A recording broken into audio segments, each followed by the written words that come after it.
Unajua sheitani anapoanza, ndugu Muislamu, haanzi katika njia ya karibu, anakuanzia mbali sana, hata aje ya kutumbukize katika ile ambayo ni kinyume ya Mola wako, ametumia muda mrefu sana. Kwa hivyo sheitani anapokushawishi katika njia mbalimbali ambazo kukutoa wewe katika njia ya Mungu, tumia vitu viwili katika kupiga vita mawazo ya sheitani. Njia ya kwanza ni kutumia akili yako ya kibinadamu. Wewe umepewa akili bwana, wewe si mnyama, wewe si kombo mwiko wala ng'ombe ambaye hana akili.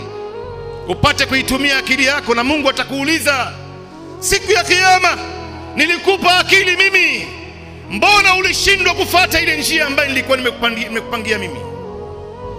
Unajua kazi kubwa ambayo sheitani anamfanyia binadamu ni kumnong'onezea baadhi ya maneno katika masikio yake, basi hana uwezo nyingine. Anakuja kwenye masikio yako, anakuambia baadhi ya maneno, alafu anaondoka. Sasa anapoondoka, nafsi yako inaanza kurudia, inataka kushawishi sasa uyafanye yale. Ndio hapa sasa hivi wewe unatakana utumie akili. Mungu amekupa akili. Ni mfano wa mtu anayetembea barabarani, sheitani anakuja anamwambia bwana kwenye masikio yake. Hana uwezo sheitani wa kumshika mtu akampeleka katika sehemu, ama akamzuia mtu asiende msikitini, ama akamvua hijabu yake, ama akampeleka katika sehemu ya haramu. Hiyo uwezo hana. Kazi kubwa ambayo sheitani anafanya ni kunong'oneza baadhi ya maneno katika masikio yako. Unatembea barabarani, anakuambia muangalie huyo mwanamke alivyokuwa mrembo.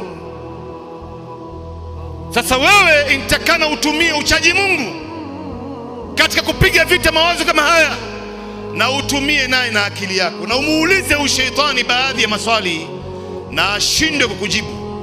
Muulize, huyu mwanamke nikimwangalia nitapata nini jamani? Ni nyama iliyokaangwa kwa iliki na karafuu, ukila unaona raha? Ni halua ambayo ukitafuna na kahawa chungu unaona raha? Ni nini hiyo? Na nimeangalia miaka nyingi, imenisaidia nini mimi zaidi ya kuzorotesha imani yangu?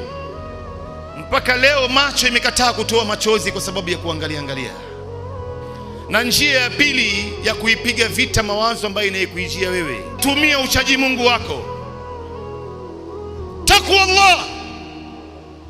Lau kama si uchaji Mungu wa Islamu, sisi wengi wetu hapa sasa hivi tusingekuwa hapa.